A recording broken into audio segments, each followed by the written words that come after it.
ओम नमः सिद्धिभ्य। नमो अरिहन्ताणं नमो सिद्धाणं नमो आयर्याणं नमो उवज्झायाणं नमो लोई सव्यसाणं। मंगलमय मंगलकरण वीतराग विज्ञान नमो ताहि जाति भय अरहंतादि महान। करि मंगल करि हो महा ग्रंथ करन को काज। जाति मिले समाज सब पावे निज पद राज। पावे निज पद राज। आचार्य कल्प पंडित टोडरमल जी द्वारा विरचित मोक्षमार्ग प्रकाशक ग्रंथ परिशिष्ट 2 रहस्यपूर्ण चिट्ठी हम समझने का प्रयास कर रहे हैं। एक पत्र जो पाकिस्तान के मुल्तान नगर के साधर्मियों ने लिखा, खानचंद जी को, गंगाधर जी को, श्रीपाल जी को, सिद्धार्थ दास जी को, और उन सबके पास से होते हुए ये पत्र कहाँ पहुँचा? पंडित टोडरमल जी के पास। प्रश्न अत्यंत आध्यात्मिक था, ऐसा वैसा कोई प्रश्न नहीं था। प्रश्न क्या था? अनुभव कैसा होता है? अनुभव परोक्ष होता है या प्रत्यक्ष होता है? कैसा होता है? तो कहीं कहीं शास्त्रों में ये भी लिखा है कि प्रत्यक्ष होता है, और वास्तव में हमारे पास तो मति श्रुत ज्ञान है, और मति श्रुत ज्ञान तो परोक्ष होता है। तो आत्मा को जानना परोक्ष हुआ कि प्रत्यक्ष हुआ? ये प्रश्न है। समझ में? तो पंडित टोडरमल जी क्या लिखते हैं? सबसे पहले तो सभी साधर्मियों के प्रति विनय शब्द कहते हैं कि यथा योग्य विनय अवधारण करना। यहाँ यथा संभव आनंद है और तुम्हारे चिदानंद घन से अनुभव, चिदानंद घन के अनुभव से सहजानंद की वृद्धि चाहिए। इसकी बहुत सारी चर्चा अपन ने की थी। फिर पंडित टोडरमल जी ने कहा कि भाई ऐसे प्रश्न तो तुम सरीखे ही लिखे। इस वर्तमान काल में अध्यात्म के रसिक बहुत थोड़े हैं, बहुत थोड़े हैं। ज्ञानियों को महिमा आती है जो आत्मा की बात भी करते हैं। उन जीवों की बताओ, उन जीवों की महिमा आती है जो बात करते हैं, आत्मा की बात सुनते हैं या आत्म कल्याण करना चाहते हैं, जिनके मन में ऐसे प्रश्न उठते हैं। अन्य आप देखोगे वर्तमान में तो लोगों के मन में क्या प्रश्न उठेंगे बताओ? नौकरी कैसे करना, व्यापार कैसे करना, पैसा कैसे कमाना, नाम कैसे कमाना, प्रतिष्ठा कैसे प्राप्त करना। संसार में ऐसे ही प्रश्न होते हैं। धन्य हैं आप कि आपने इस तरह का प्रश्न लिख करके मुझे भेजा है। फिर लिखते हैं, पद्मनंदी पंचविंशतिका में लिखा है आचार्य पद्मनंदी ने, तत्प्रति प्रीति चित्तेन येन वार्तापि हि श्रुता निश्चितम स भवेद भव्यो भावी निर्वाण भाषण। कि जो आत्मा की बात सुनते भी हैं प्रीति पूर्वक, रुचि पूर्वक, वो निश्चय से भव्य हैं और अल्पकाल में मोक्ष जाने वाले हैं। रिटर्न में लिख के दिया है पद्मनंदी आचार्य ने, शंका मत करना। बताओ, शंका मत करना, रिटर्न में लिख के दिया। यदि आप रुचि से आत्मा की बात सुनते हैं ना, तो निश्चित रूप से निकट भव्य हैं और अल्पकाल में आपका मोक्ष पक्का है। अब बताओ, ये सुन के हमें कैसा लगना चाहिए? कैसा लगना चाहिए बताओ? हम अपने आप को यदि यहाँ रख के देखें तो भाई हमें तो ऐसा लगता है कि हाँ, हम इस कैटेगरी में आते हैं। बोलो भाई, सब आते हैं कि नहीं आते? रुचि पूर्वक, किसी ने जबरदस्ती तो नहीं बिठाला। बोलो राजू भाई, आपके पास किसी का प्रेशर है कि आप यहाँ बैठ करके मोक्षमार्ग प्रकाशक सुनो, रहस्यपूर्ण चिट्ठी सुनो, क्यों हर्षिता बेटा? प्रेशर है किसी का? लेकिन फिर भी हम बैठे हैं। क्यों बैठे हैं? आत्मा की बात सुनने के लिए बैठे हैं। किसी का कोई प्रेशर नहीं, हमारी रुचि है। और फिर आचार्य पद्मनंदी लिखते हैं, दिगंबर संत हैं, भावलिंगी संत हैं, क्षण क्षण में जो अंतर्मुख होते थे, ऐसे भावलिंगी संत वन जंगलों में बैठ करके ताड़पत्रों पे लिख रहे हैं, तत्प्रति प्रीति चित्तेन येन वार्तापि हि श्रुता निश्चितम स भवेद भव्यो भावी निर्वाण भाजनम। कि यदि आप रुचि पूर्वक आत्मा की बात सुनते भी हैं तो निश्चित रूप से निकट भव्य है और अल्पकाल में मुक्ति प्राप्त करने वाले। तो ये तो गारंटी मिल गई हमें। अब ऐसी गारंटी कहाँ मिलेगी राजू भाई? ऐसी गारंटी कहाँ मिलेगी? कहीं नहीं है। कितनी चीज़ों की गारंटी होती है संसार में बताओ? आप के कोई सी भी पढ़ाई कर लो, नौकरी की गारंटी नहीं है। बताओ, कोई भी बिजनेस कर लो, लाभ की गारंटी नहीं है। यहाँ कौन सी, यहाँ कह रहे हैं गारंटी है। यदि आप आत्मा की बात रुचि पूर्वक सुनते हैं तो अल्पकाल में निर्वाण को प्राप्त होंगे। ये गारंटी है। इतनी बड़ी गारंटी कोई नहीं दे सकता। बताओ, रिटर्न में लिख के कोई दे सकता है ऐसे? बताओ, किसी यूनिवर्सिटी में एडमिशन लेकर लेने जाओ और बोलो रिटर्न में लिख के दो, जब तक हम यहाँ से निकलेंगे तो आप जॉब मिलेगी हमें 1 लाख 1.5 लाख का 2 लाख का 10 लाख का पैकेज मिलेगा। हाँ? लिख के देंगे भाई यूनिवर्सिटी वाले? कुछ नहीं। यहाँ आचार्य क्या लिख के दे रहे हैं बताओ? यदि आप आत्मा, बताओ और सुनो, ये नहीं लिख रहे कि आप पूजा पाठ करते हो तो आपको निर्वाण प्राप्त होगा। बताओ, ये नहीं लिख रहे कि आप रोज मंदिर जाते हो तो निश्चित रूप से भव्य हो और अल्पकाल में निर्वाण प्राप्त करोगे। ये नहीं लिखा कि आप डेली 6-6 घंटे भगवान की पूजा करते हो तो निकट भव्य हो, अल्पकाल में निर्वाण प्राप्त करोगे। ये नहीं लिखा यदि आप शाम को मंदिर में भक्ति आरती करते हो, व्रत उपवास करते हो, 28 मूल गुण अणुव्रतों का पालन करते हो तो आप निश्चित रूप से भव्य हो और अल्पकाल में निर्वाण प्राप्त करो। ये सब नहीं लिखा। तो क्या लिखा आचार्य देव ने? जो आत्मा की बात सुनता भी है ये लिखा है। क्या जरूरी है उनमें? क्या ज्यादा महत्वपूर्ण है? क्या मोक्ष मार्ग है? कहाँ से मोक्ष मार्ग खुलता है? हम अभी तक मोक्ष मार्ग बाहर से ही समझ रहे हैं। बताओ, नियम पालन से होगा, अरे कपड़े उतारने से होगा, कि 28 मूल गुण के पालन से होगा, कि अणुव्रत पालन से होगा, कि जीव दया से होगा, कि तीर्थ बचाने से होगा, कि रात्रि भोजन का त्याग करने से होगा, कि पूजा पाठ करने से होगा। क्या करने से होगा? कि नहीं तो आत्मा की बात सुनते हो कि नहीं? आत्मा को जाना कि नहीं जाना? बताओ। काम भोग बंधन की कथा तो इस जीव ने अनंत बार सुनी, आत्मा की कथा एक बार भी नहीं सुनी। आत्मा की बात नहीं सुनी। बताओ, जगह जगह लिखा शास्त्रों में, कहीं ये नहीं लिखा कि आत्मा की बात तो अनंत बार सुनी। बताओ, और क्या क्या लिखा बताओ? मुनिव्रत धार अनंत बार ग्रेव को उपजायो, पे निज आत्म ज्ञान बिना बिन सुख लेश न पायो। बताओ, कहां तक लिख दिया? काम भोग बंधन की कथा लिख दी एक तरफ क्या लिख दिया? मुनिव्रत धार अनंत बार ग्रेव को उपजायो। ये भी कर लिया और ये भी कर लिया। लो, क्या नहीं करा? आत्मा को नहीं जाना बस। मेरे ऊपर जितना होगा पता ले लिया। हाँ, मेरे ऊपर जितना होगा पता ले लिया तो। हाँ, जो करना था वो नहीं करा, बाकी सब किया। समझ में आया कि नहीं आया? अल्पकाल में मोक्ष प्राप्त करोगे कब? जो आत्मा की बात सुनता भी है नहीं, सिर्फ सुनता भी है नहीं, प्रीति चित्तेन, रुचि पूर्वक जो सुनता है। जबरदस्ती बिठा दिया ऐसा नहीं जबरदस्ती बिठा दिया। रुचि पूर्वक जो आत्मा की बात सुनता है उसके लिए बात है।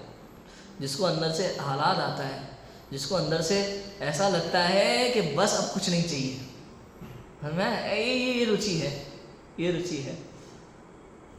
हमें रुचि किसको कहते हैं? जिसको चैन नहीं पड़े इसके बिना। स्वाध्याय भी कैसे करना चाहिए पता है?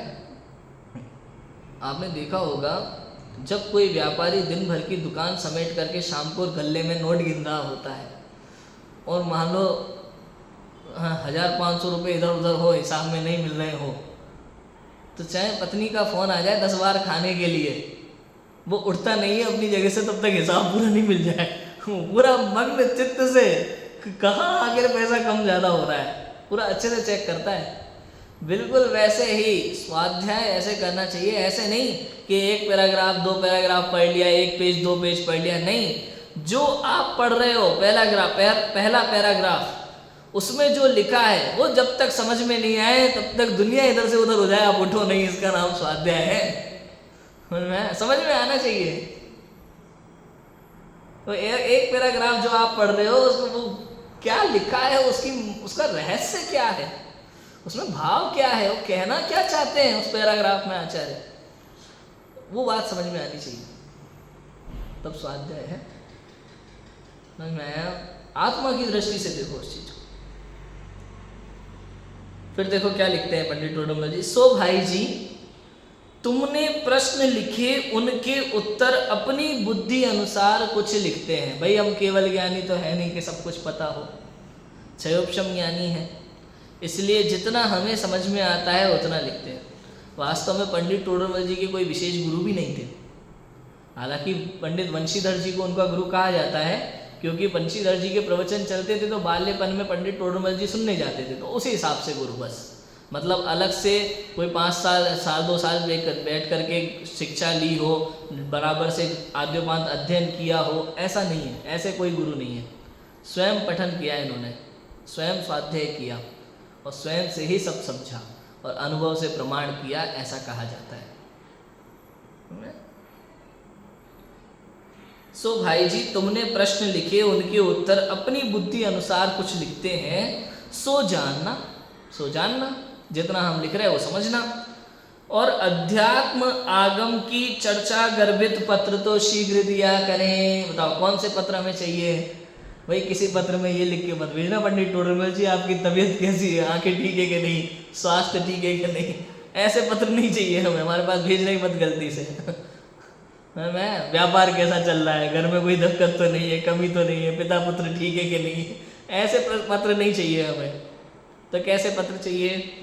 अध्यात्म और आगम की चर्चा गर्भित पत्र तो शीघ्र दिया करें। कई लोग कहते हैं भाई गृहस्थ जीवन है। गृहस्थ क्या गृहस्थ? पंडित टोडरमल जी गृहस्थ थे, पत्नी थी, बच्चे थे, 2 लड़का 1 लड़की। बताओ गृहस्थ थे, फिर भी झुकाव कहाँ था? आपकी परिणति किस ओर झुक रही है, ये बताता है आप कितने समय में मोक्ष जाने वाले हैं। आपकी परिणति यदि बाहर की ओर ही झुक रही है ना, सांसारिक कार्यों की ओर झुक रही है, यदि आपके जीवन में सांसारिक लक्ष्य ही सब कुछ है, यदि आपको धन कमाने का भाव है बहुत सारा, यदि आपको लौकिक मान प्रतिष्ठा हासिल करने का भाव है, तो समझना मोक्ष मार्ग आपका दूर है। और यदि इन सब चीज़ों से मन हट गया है, ये समझ में आ गया है कि ये मेरे नहीं है, ये मैं नहीं हूँ, ये सब शरीर की उपाधियाँ हैं, ये नाम प्रतिष्ठा धनादि ये सब शरीर का काम है, मेरा नहीं है, मैं इनसे अत्यंत भिन्न हूँ, ऐसा निर्णय करके जो अपने स्वरूप का अनुभव करता है वो ज्ञानी सम्यक दृष्टि होता है। और ऐसा निर्णय करता है वो वास्तव में सम्यक्त्व का पात्र बनता है।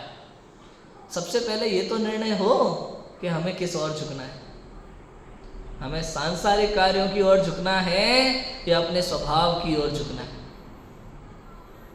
ये निर्णय करो।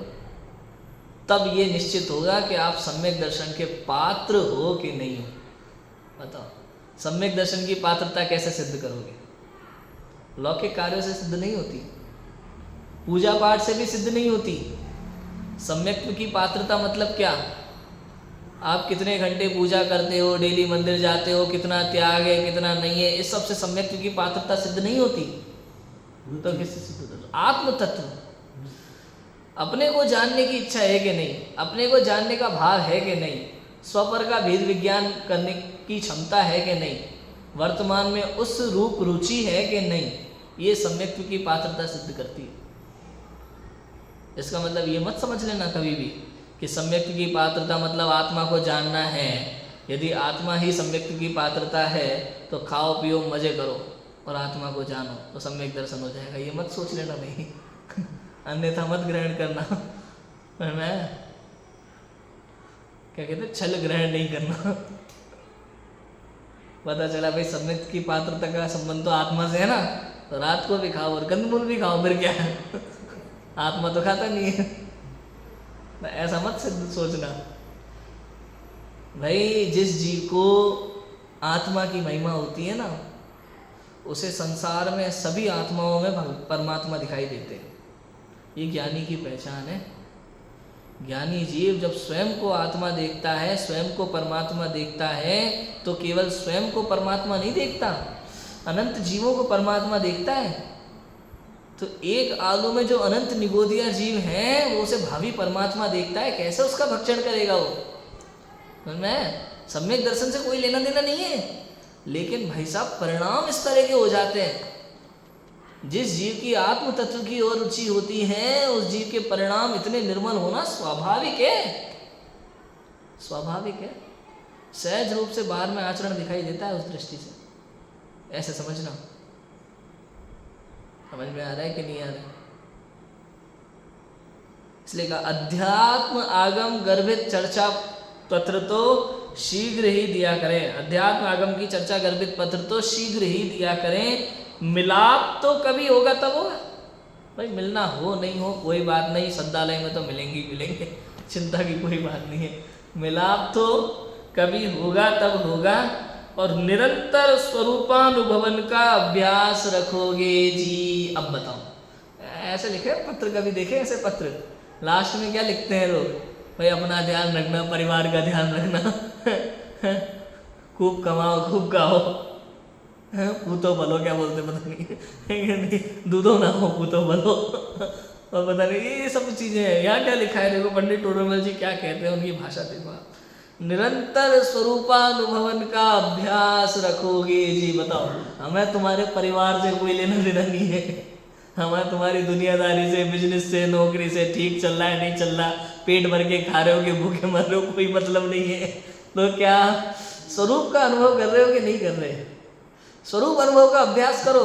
अरे पंडित जी कैसी बात करते हो आप, स्वरूप अनुभव का अभ्यास? खाने को रोटी नहीं है यहाँ, तो तुम खाने को रोटी कमा लो पहले, फिर स्वरूप अनुभव का अभ्यास रखो। तो वास्तव में जो लोग ये कहते हैं ना हमारे पास खाने को नहीं है या पेट के लिए कमाते हैं, सफ़ेद झूठ है, सफ़ेद झूठ है। जो ये कहते हैं कि हम पेट के लिए कमाते हैं, पेट के लिए कोई नहीं कमा रहे हैं, सब पेटी के लिए कमा रहे हैं, सब पेटी के लिए कमा रहे हैं। भाई साहब 3 समय का भोजन इसको इतना आराम से मिलता है, अच्छे अच्छे कपड़े पहनने को मिलते हैं, उसके बाद भी पता नहीं कौन सी तृष्णा का गड्ढा इसे भरना है कि इसको पता नहीं क्या लगी रहती है लालसा अंदर में, इतना कमाए इतना कमाए इतना कमाए, जबकि जरूरत ही नहीं है। उदाहरण दिया था ना मैंने, इस शरीर को क्या जानो? पड़ोसी। क्या जानो? पड़ोसी। जैसे कोई पड़ोसी 1 कटोरी चीनी मांगने आता है तो उसको कितनी चीनी दोगे भाई सब बताओ?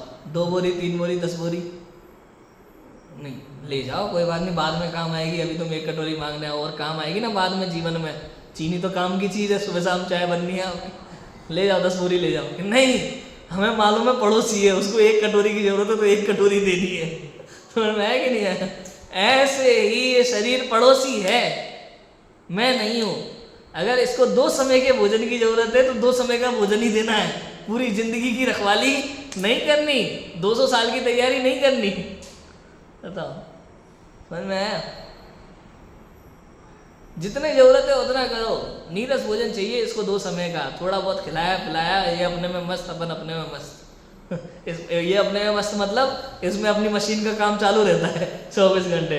अगर आपने थोड़ा बहुत इसको दे दिया, ये अपना काम करता रहेगा, बिजी रहेगा, अपने को डिस्टर्ब नहीं करेगा। हम अपन अपने में मस्त रहो। अगर इसको थोड़ा बहुत नहीं दोगे तो क्या डिस्टर्ब करेगा? भूख के कारण से सिर दर्द हो सकता है, बड़ी समस्याएं हो सकती हैं, बीमारी हो सकती है, प्रॉब्लम क्रिएट करेगा। इसलिए इसको थोड़ा बहुत दे दो, काम निपटे। पड़ोसी है, इसका ख्याल रखो। कितना ख्याल रखो? थोड़ा सा, जितनी जरूरत है उतना ख्याल रखो। ज़्यादा चक्कर में नहीं पड़ना। जितना ज़्यादा इसका ख्याल रखने के चक्कर में पड़ोगे उतना ही आपको नौकर बना के रखेगा अपना। समझ में? अतिथि होते ना, अतिथि, आप जितनी आप भगत करते हो उतना ज़्यादा आते हैं मेरे घर पे। इसलिए कम से कम आप भगत करो, ज़्यादा सर पे नहीं चढ़ाना किसी को। ऐसे ये शरीर है पड़ोसी, इसको ज़्यादा सर पे नहीं चढ़ाने तो बार बार घर आके बैठ जाएगा, परेशान करेगा, हमें अपना काम ही नहीं करने देगा। यही होता है जब पड़ोसी घर में आने लगे ना। कई बार बचपन में क्या होता था मालूम है? जैसे अपने घर में टीवी है और जो किराएदार वगैरह हैं बगल में, उनके घर में टीवी नहीं है, दिन भर अपने ही घर में आके बैठे। अब दिन भर घर में आके बैठना है, अपने को सोना भी है, कुछ और दूसरे काम भी हो सकते हैं, पर्सनल घर के कार्य भी हो सकते हैं। तो पता है क्या करना पड़ता था? टीवी बंद करनी पड़ती थी। कभी कभी झूठ बोलना पड़ता था कि टीवी काम नहीं कर रही है, खराब हो गई है। भगाना पड़ता है उनको इनडायरेक्टली, डिस्टर्ब करेंगे। ऐसे ही ये शरीर जो है पड़ोसी है, ये बार बार हमें डिस्टर्ब करता है। इसलिए इसको अपना काम करने देना चाहिए, हमें अपने स्वरूप में मग्न रहना। इसके लिए इसको ज़्यादा घास नहीं डालना, इसके लिए ज़्यादा साज सज्जा का काम नहीं करना, है ना? खूब सजावे, खूब खिलावे, खूब पिलावे, ये सब नहीं करना। थोड़ा बहुत दे दिया, हो गया काम। और उसके बाद अपने स्वरूप में मग्न रहो। ऐसा। इसलिए निरंतर स्वरूपानुभवन का अभ्यास रखो, इसी का अभ्यास करो, यही करने योग्य कार्य है इस मनुष्य के लिए। मत चिंता करना कि हमें नाम कमाना है। बहुत सारे लोग तो अभी यही सोचते हैं, काश कुछ तो ऐसा करके जाएं कि दुनिया याद रखे लोग याद रखें, कुछ तो ऐसा। अरे भाई, भूतकाल के तीर्थंकरों के नाम याद नहीं है लोगों को। बोलो, सबसे ऊंची नाम कर्म की प्रकृति है, सबसे बड़ी पुण्य प्रकृति तीर्थंकर नाम कर्म प्रकृति है। भूतकाल के तीर्थंकरों के नाम याद नहीं है लोगों को, और हमें लगता है हम कुछ ऐसा करके जाए कि लोग नाम याद रखें हमारा। ये भूल है, मिथ्यात्व है। आप अपने को तो याद कर लो भाई, आप अपने को याद करो बस। आप अपने को देखो, अनादिकाल से तू अपने स्वरूप को भूला हुआ है, उसकी तो तुझे खबर नहीं है, और पूरी दुनिया मुझे याद रखे इसके पीछे पागल हुआ जा रहा है। ये मिथ्या दृष्टि है, सुन में। इसलिए कहा निरंतर स्वरूपानुभवन का अभ्यास रखोगे जी। श्रीरस्तु, श्रीरस्तु यहाँ से शुरू। अब वो ये इतना तो उन्होंने फॉर्मेलिटी जो होती है वो इतनी आध्यात्मिक रूप में फॉर्मेलिटी की है। देखो साथ में अल्प, इतनी गजब बात है। आप देखो पत्र में जिस जीव ने ये प्रश्न लिखा है, इसका मतलब पंडित टोडरमल जी कहते हैं एक तो आप अध्यात्म रस के रोचक हो।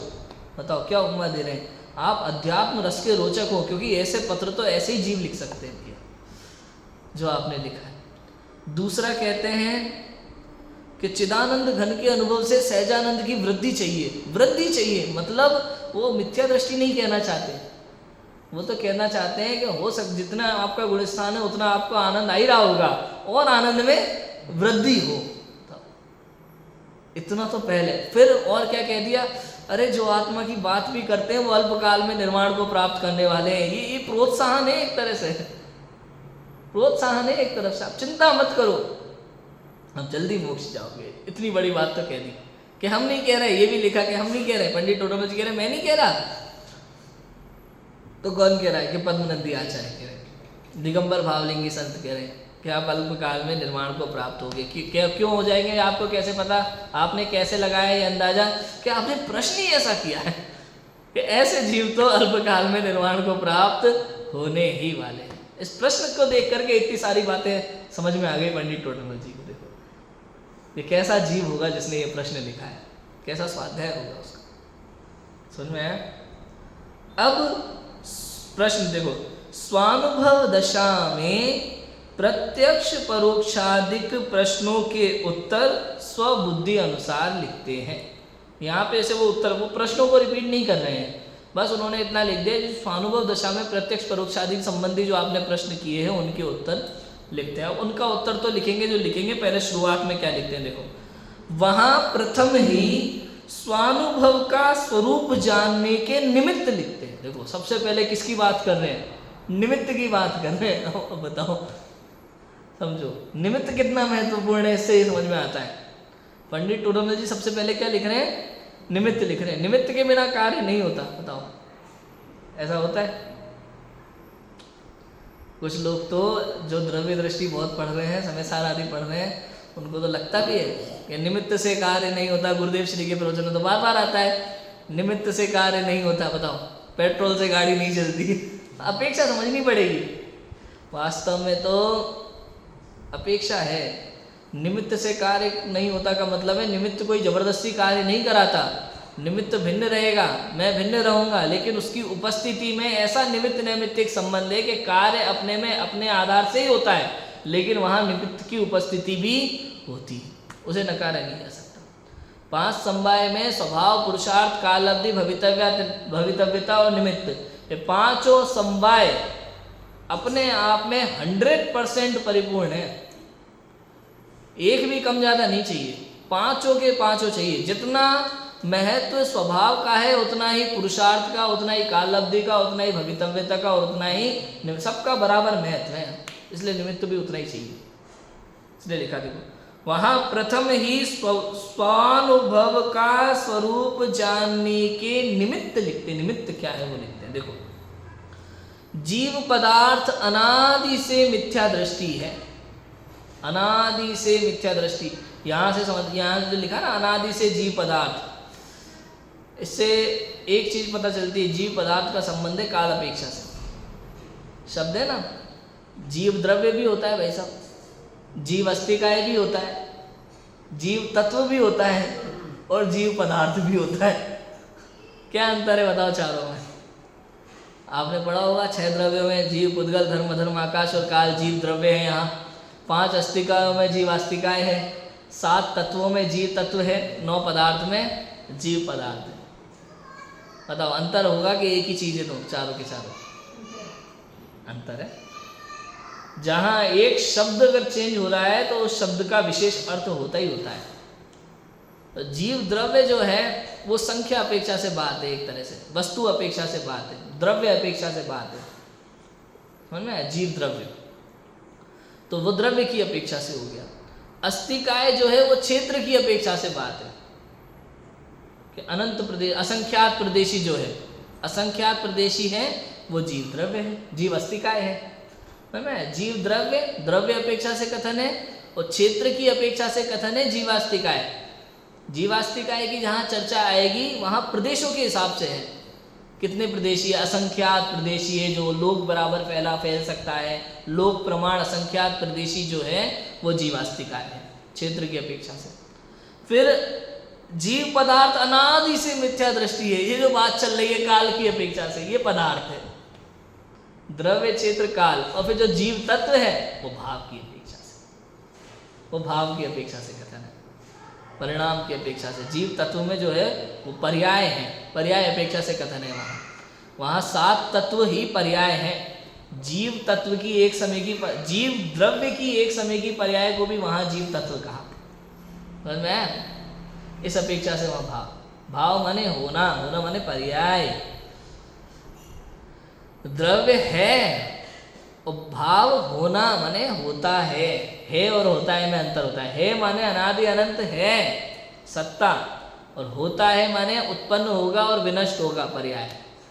समझ में ऐसा जीव पदार्थ, यहाँ पदार्थ की अपेक्षा से बात है। जीव पदार्थ अनादि से मिथ्या दृष्टि है, अनादि काल से मिथ्या दृष्टि है। कैसे मिथ्या दृष्टि है भाई अनादि से?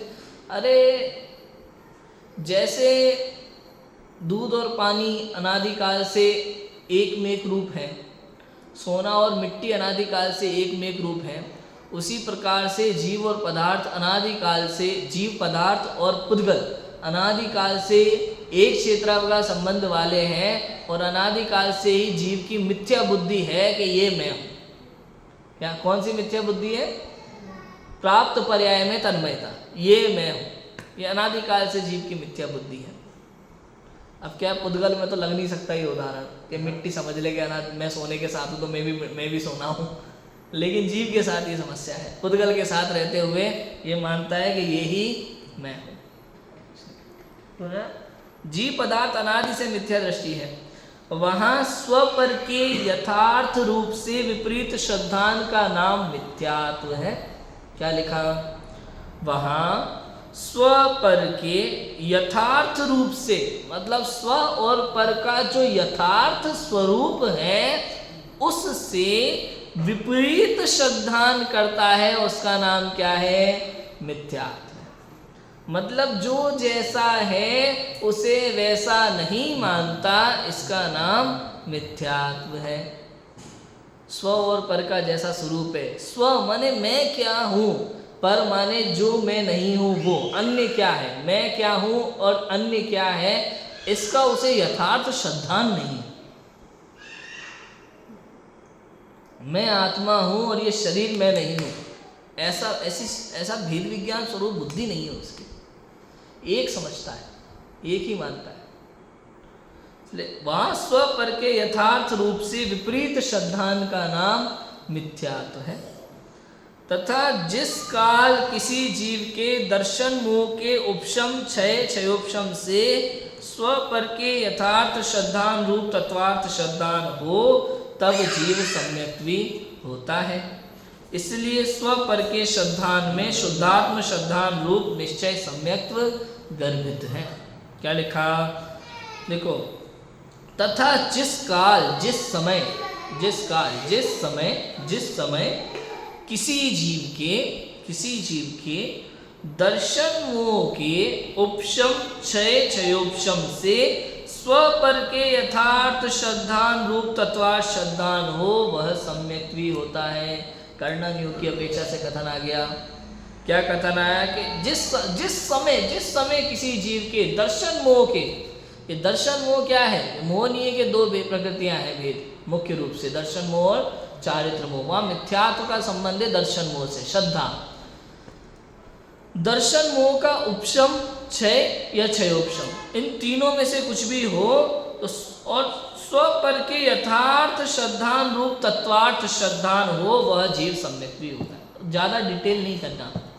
क्या लिखा है यहाँ पे? वो पूरे मोक्षमार्ग प्रकाशक में बहुत सारी डिटेल दी है, यहाँ इन्होंने शॉर्ट में लिखा है स्वपर के यथार्थ श्रद्धान रूप, स्वपर के यथार्थ श्रद्धान में तत्वार्थ श्रद्धान गर्भित हो जाता है और श्रद्धात्म श्रद्धान भी गर्भित हो जाता है। इसकी चर्चा अपन ने इसी 9वें अधिकार में की है कि चारों में एक दूसरे में सब गर्भित हो जाते हैं। समझ में? तो क्या लिखा? जिस काल किसी जीव के दर्शन मोह के उपशम क्षय क्षयोपशम से स्वपर के यथार्थ श्रद्धान रूप तत्वार्थ श्रद्धान हो वह जीव सम्यक भी होता है। ये सब एक समय में होता है भैया। उस एक समय में आप इसको इस दृष्टि से देखो, अस्थि की दृष्टि से, कि जिस समय ये जीव स्वपर का भेद विज्ञान करता है कि ये मैं हूं और ये मैं नहीं, जिस समय ये देखता है कि ये जानने देखने वाला तो मैं हूं और ये जो जानता देखता नहीं है, जो यहीं पड़ा रह जाता है, ये मैं नहीं, ऐसा जो भेद विज्ञान जिस समय इस जीव को चल रहा होता है, उसी समय पंचलब्धि पूर्वक दर्शन मोह का उपशम क्षय क्षयोपशम वो होता है। ठीक है? और उसी समय इसको तत्वार्थ श्रद्धान भी रहता है। भले 7 तत्वों के नाम याद हो ना हो, उससे कोई लेना देना नहीं है। जीवादिक 7 तत्वों के नाम याद हो ना हो, कोई लेना देना नहीं है। भाव भाषण होना चाहिए, भाव भाषण चाहिए बस, कि ये जीव है, ये अजीब है, ये दुख रूप है, मुझे दुख नहीं चाहिए, मुझे सुख चाहिए, दुख नहीं चाहिए मैं आश्रय बंद आ गया, सुख चाहिए मैं संवर निर्जरा आ गया मोक्ष, और पूर्ण सुख चाहिए मैं मोक्ष आ गया। उसे भाव भाषण होता है उस जाति का, भले नाम याद हो ना हो, कोई फर्क नहीं पड़ता। समझ में आया कि नहीं है? भाई चीनी है, गुजरात में मीठू बोलते हैं, इधर शक्कर बोलते, सॉरी नमक बोलते हैं। यहाँ जो नमक है गुजरात में उसी को मीठू बोलते हैं, अपने यहाँ शक्कर को मीठा कहेंगे। लेकिन भाई साहब भाव भाषण होता है, भाव भाषण होता है। किसी गुजराती ने मीठू कह करके नमक की तरफ इशारा कर दिया तो भी आदमी समझ जाता है कि ये नमक मांग रहे हैं, शब्द का पता हो ना हो, उससे फर्क नहीं पड़ता। भले आपके यहाँ नमक कहते हो, तमिल में तो पता नहीं क्या कहते होंगे। हाँ, कुछ ना कुछ कहते हैं। तो मतलब लेकिन भाव भाषण हो जाता है। नमक कहते ही नमक का भाव भाषण हो जाता है, शक्कर कहते ही शक्कर का भाव भाषण हो रहा है। शब्द से फर्क नहीं है, उस पदार्थ को देखने से भाव भाषण हो जाता है, उसको छूने से, उसके स्वाद से भाव भाषण होता है। ऐसे ही त्रियंचों को दुख पता हो नहीं पता हो, सुख पता हो नहीं पता हो, लेकिन वो दुख और सुख का भाव भाषण तो है। उनके यहाँ दुख को क्या कहते होंगे नहीं पता, सुख को क्या कहते होंगे त्रियंचों में नहीं पता, लेकिन वो दुख और सुख का अनुभव करते हैं कि नहीं करते, बताओ। भाव भाषण है। ऐसे ही 7 तत्वों का भाव भाषण होता है। स्व पर के यथार्थ श्रद्धान रूप तत्वार्थ श्रद्धान हो तब जीव सम्यक्वी होता है। इसलिए स्व पर के श्रद्धान में शुद्धात्म श्रद्धान रूप निश्चय सम्यक्त्व गर्भित है। स्व और पर के श्रद्धान में शुद्धात्म श्रद्धान रूप निश्चय सम्यक्त्व गर्भित है। बताओ, स्व पर के श्रद्धान में शुद्धात्म श्रद्धान रूप सम्यक्त्व गर्भित है कि नहीं है? कैसे होगा ये? कैसे होगा बताओ? अरे भैया, जब हमने वहाँ रोड पे निकल के देखा कि ये वाला रोड बंदावासी जा रहा है और ये वाला रोड चेटपेट जा रहा है, तो इसमें बंदावासी का श्रद्धान है कि नहीं? बताओ, बंदावासी और चेटपेट दोनों के श्रद्धान में बंदावासी का श्रद्धान आ गया कि नहीं आ गया? ऐसे ही स्व और पर के श्रद्धान में स्व का श्रद्धान हो गया कि नहीं हो गया? बताओ, उसमें ये भी निश्चित है। अब आपको बंदावासी जाना है, आपने बाहर जाके पूछा ये वाला रोड कहाँ जाता है? बंदावासी। ये वाला कहाँ जाता है? कि चेटपेट। अब आप कहाँ जाओगे बताओ? आपको बंदावासी जाना है तो बंदावासी के रोड पे जाएंगे तो चेटपेट अपने आप छूट गया कि नहीं छूट गया, कि छोड़ना पड़ा अलग से?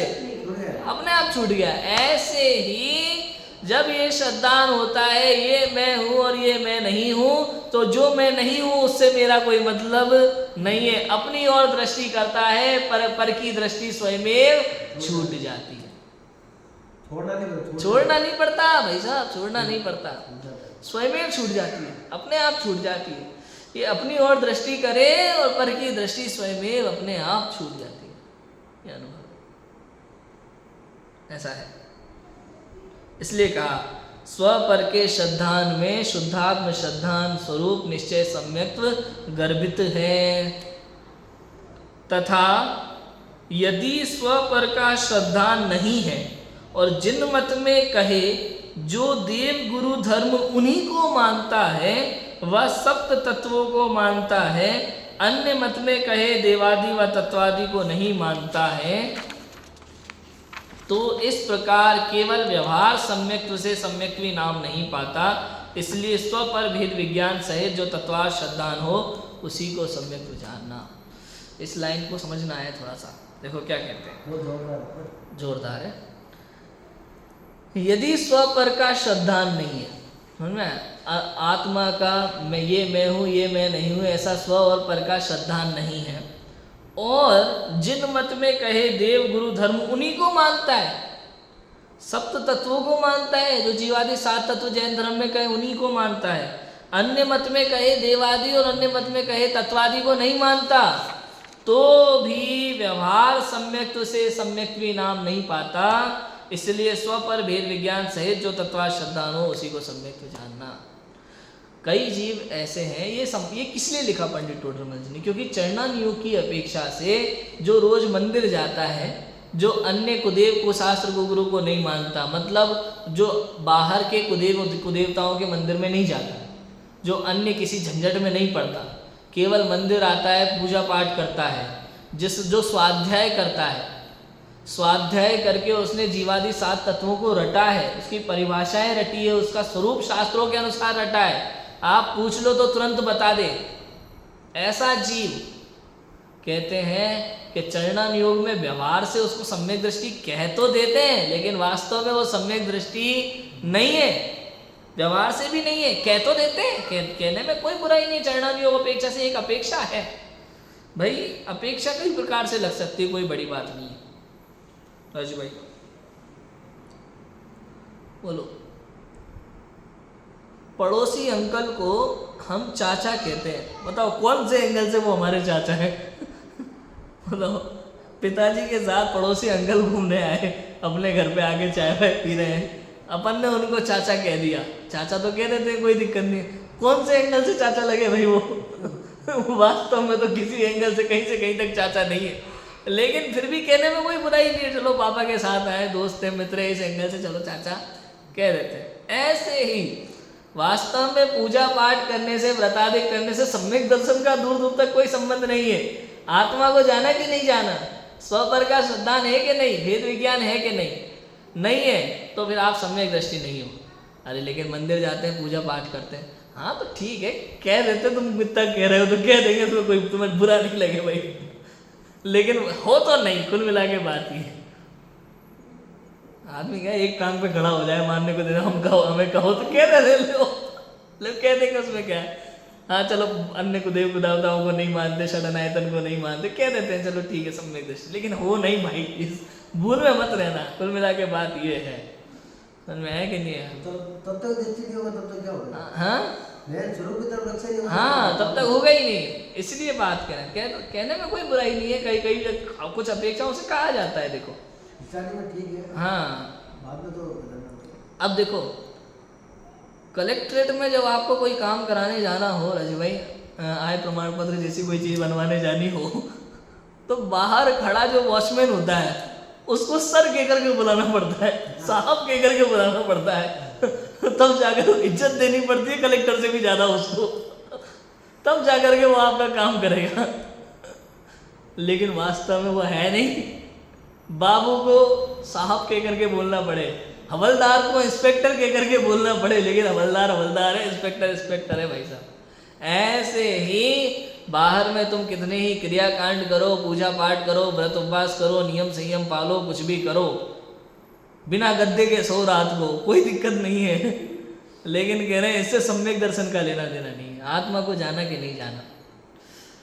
ठीक है, आप इतना कर रहे हो, मंदिर जा रहे हो, स्वाध्याय कर रहे हो, आज नहीं तो कल वेद विज्ञान होगा, आज नहीं तो कल वस्तु स्वरूप का श्रद्धान होगा, तो सम्यक दर्शन हो जाएगा।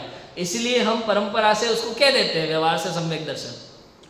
भाई जो सप्त व्यसन में उलझे हैं उनसे तो तुम कम से कम मंदिर पूजा पाठ कर रहे हो, व्रत उपवास कर रहे हो, आज शास्त्र सुनने जा रहे हो, कल हो सकता है रोज मंदिर जाते जाते एक दिन भगवान की प्रतिमा को देख करके सम्यक दर्शन हो जाए, अपने स्वरूप का स्मरण हो जाए। हो सकता है किसी दिन स्वाध्याय करते करते 2 शब्द कान में ऐसे पढ़े कि वेद विज्ञान हो जाए। इस अपेक्षा से व्यवहार सम्यक दर्शन कह देते हैं, कोई बात नहीं, हो जाए, आज नहीं कल हो जाएगा, कोई बात नहीं। लेकिन भाई है नहीं, लक्ष्य नहीं होगा। हाँ, लक्ष्य नहीं होगा तो नहीं होगा, है नहीं, कुल जब तक नहीं होगा तब तक है नहीं, कह रहे हैं, कोई दिक्कत नहीं है। अब देखो, अब इसमें और चीज समझ लो थोड़ा सा। जो डॉक्टर की पढ़ाई करता है ना भाई साहब, भले डिग्री पूरी ना हुई हो तो भी उसे डॉक्टर कहते हैं कि नहीं कहते, बताओ। हम जब शास्त्री की पढ़ाई कर रहे थे, फर्स्ट ईयर में हम विधान प्रवचन के लिए जाते थे समाज में, 10 लक्षण वगैरह में, तो नाम लिखा आता था संभव जैन शास्त्री, पंडित संभव जैन शास्त्री। जबकि अभी तो पढ़ाई पूरी नहीं हुई शास्त्री की, अभी तो फर्स्ट ईयर चल रहा है, फाइनल ईयर कंप्लीट हो तो शास्त्री कहलाएंगे।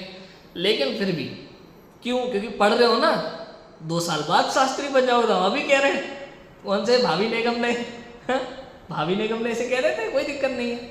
लेकिन भाई साहब अगर मान लो 1 साल पढ़ने के बाद मैंने हॉस्टल छोड़ दिया, तब तो शास्त्री नहीं रहूँगा ना। कि हम उतना ज़्यादा सोच नहीं रहे हो अभी तो हम ये सोच रहे हैं कि आप शास्त्री कर रहे हो तो निश्चित रूप से शास्त्री बनोगे। इसी दृष्टि से यहाँ चरणा नियोग ऐसे कहता है, आप मंदिर जाते हो, पूजा करते हो, स्वाध्याय करते हो, सम्यक दर्शन नहीं है, कोई बात नहीं, फिर भी हम आपको व्यवहार से सम्यक दृष्टि कह देते हैं, सम्मान देते हैं आपको, कोई दिक्कत नहीं है।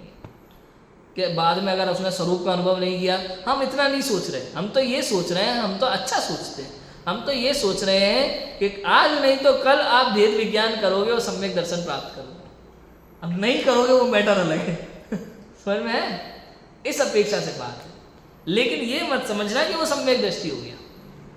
और सुनो, यदि स्व पर का श्रद्धा नहीं है और जिन मत में कहे जो देव गुरु धर्म उन्हीं को मानता है, देव गुरु धर्म, अरे सच बात तो ये है, स्व पर का श्रद्धा नहीं है तो देव गुरु धर्म का भी श्रद्धा नहीं है। मानता है, लगता है कि है, लेकिन नहीं है, तुरंत भटक जाता है मार्ग से। बताओ, अभी कुदेव कुधर्म, अब हमको लगेगा कुदेव कुगुरु को तो हम पूछते ही नहीं है, कुधर्म को तो हम मानते ही नहीं है। लेकिन भाई साहब, वीतरागी देव, वीतरागी चिन्ह प्रतिमा, उस पर चंदन लगा हो, टीका लगा हो, हल्दी लगी हो, कुछ लगा हो, अगर आप उनको मानते हो तो कुदेव मानना कहला है। क्यों? क्योंकि वो परिग्रह सहित प्रतिमा है, राग सहित प्रतिमा है। स्वरूप के लक्ष्य नहीं। हाँ, राग सहित प्रतिमा को यदि आप पूछते हो तो कुदेव में आएगा वो। आप सोचो, समझ में आया कि नहीं आया? हमारे यहाँ तो सच्चे देव वीतरागी हैं, जो राग सहित है, वस्त्र सहित है, वो कौन है? ये कुदेव है। अब बोलो, श्रृंगार सहित है, वो कुदेव है। चंदन आदि का भी श्रृंगार लगा दिया तो परिग्रह सहित प्रतिमा जिन प्रतिमा नहीं कहलाएगी। ये समझना पड़ेगा। समझ में आया कि नहीं आया? पुष्प आदि चढ़ा दिए, जिन प्रतिमा नहीं रही, वीतरागी प्रतिमा नहीं रही। हाँ, दिगंबर में नहीं होता, श्वेतांबर में होता है, 20 पंथी में होता है। श्वेतांबर में होता है, 20 पंथी में होता है, 13 पंथी दिगंबर धर्म में नहीं होता। बस तो वही समझने जैसी चीज़ है, वही समझने जैसी चीज़ है। यदि आप ऐसा करते हैं तो ग्रहित मिथ्यात्व की श्रेणी में आएगा, ग्रहित मिथ्यात्व की श्रेणी में आएगा। ऐसे गुरुओं के संबंध में लगा हुआ जो वीतरागी देव गुरु धर्म को नहीं मानते, नहीं जानते और कोई भी ज्ञान दे रहे हो अपने मन से, यदि आप उनको गुरु मानते हैं, सच्चा गुरु मानते हैं, तो कहते हैं कि कुगुरु का श्रद्धान है। दिगंबर मुनिराजों की महिमा आनी चाहिए। हमारे सच्चे गुरु केवल दिगंबर मुनिराज हैं, आत्मानुभवी दिगंबर मुनिराज ही हमारे गुरु हैं और कोई नहीं। वस्त्र सहित गुरु नहीं होता, अष्टपावड़ में लिखा, वस्त्र सहित गुरु होते ही नहीं है। गुरु तो दिगंबर मुनिराज ही होते हैं। गुरु शब्द के अनेक अर्थ हैं। गुरु शब्द का मतलब ये भी होता है जो अपने से बड़े हैं वो गुरु हैं। गुरु का अर्थ ये भी है जो एक अक्षर का ज्ञान दे वो भी गुरु है। लेकिन जब बीतरागी देवसाज गुरु की बात आती है तो केवल दिगंबर मुनिराज ही महापूज्य हैं। और ऐसे तो गुरुदेव श्री हैं, श्रीमद राजचंद जी, पंडित टोडरमल जी, ये सब हमारे गुरु हैं। संजीव जी गोदा, डॉक्टर हुकमचंद जी बाहिल, सब हमारे गुरु हैं। हमारे धर्मेंद्र जी शास्त्री, ये सब हमारे गुरु हैं, ये भी गुरु हैं। लेकिन ये शिक्षा गुरु हैं और सच्चे गुरु दिगंबर मुनिराज। शिक्षा गुरु और देवसाज गुरु, उसमें अंतर समझ में आ रहा है कि नहीं आ रहा? ये आदरणीय हैं, ये जो विद्वान गुरु जो हमने नाम लिए सब आदरणीय हैं, लेकिन पूज्य नहीं है। पूज्य तो दिगंबर मुनिराज ही हैं।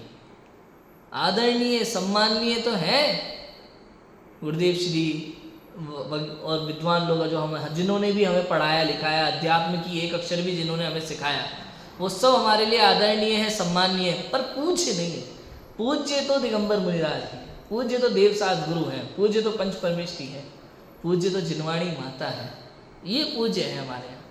नव देवता, ये नव देवता हमारे लिए पूज्य है और कोई नहीं। सुना? पंच परमेष्ठी, जिन धर्म, जिनागम, जिन चैत्य चैत्यालय, ये नव देवता हमारे लिए पूज्य है और कोई पूज्य नहीं है। ये समझना चाहिए। ये एक एक चीज़ें जैन धर्म की गहराइयों में हमें पकड़ना पड़ेगा। यदि आप ये सब बातें नहीं समझ पाए तो ये छोटी छोटी गलतियां हैं जो ग्रहित मिथ्यात्व का वो संकेत करती है हमारे अंदर में। तो ये समझ में आना चाहिए सारी बातें।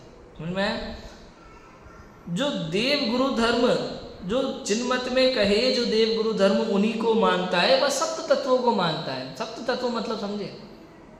देव गुरु धर्म समझ में आ गया।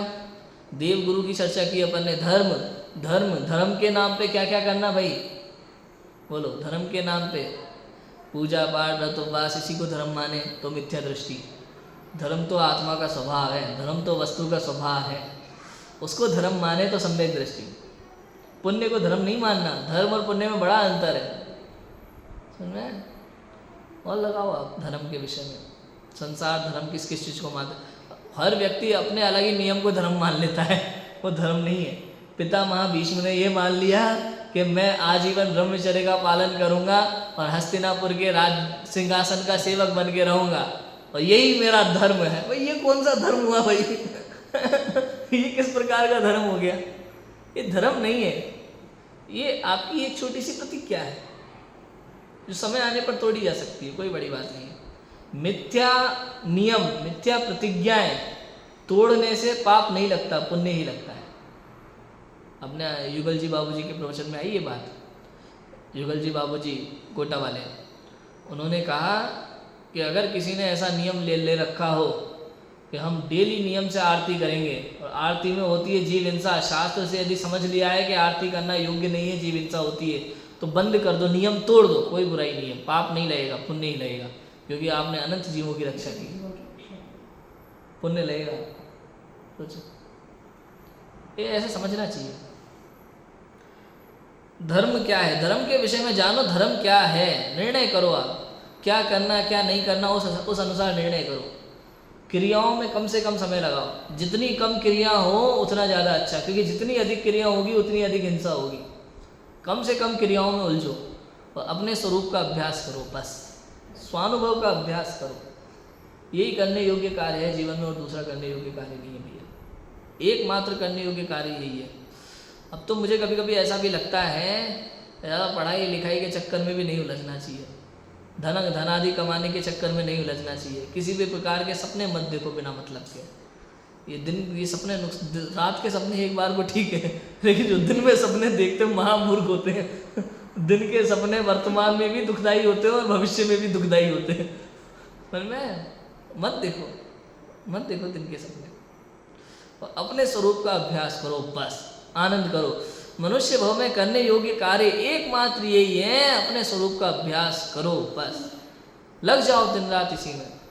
सुबह शाम दिन रात उठो बैठो, तब अपने स्वरूप के विषय में विचार करो, अपने स्वरूप का अभ्यास करो। कल का भरोसा नहीं है, कल किसने देखा? कल पर छोड़ोगे तो कल तो भाई साहब कभी किसी का आया ही नहीं है। ना आता है कल। आज करो, आज करो। समझ में आया? स्वपर का श्रद्धान नहीं है। जिन मत में कहे जो देव गुरुधर मुनि को मानता है, वह सप्त तत्वों को मानता है, अन्य मत में कहे देवादिक को नहीं मानता है, तो इस प्रकार केवल व्यवहार सम्यक्त से सम्यक्त भी नाम नहीं पाता। इसलिए स्वपर भेद विज्ञान सहित जो तत्वार श्रद्धान हो उसी को सम्यक्त जानना। अभी इस लाइन का अपन और अर्थ करेंगे कल, अभी समय हो गया है, कल और इस विषय में विशेष चर्चा करेंगे। अभी की बात को विराम देते हैं। ओम नमः शिवाय।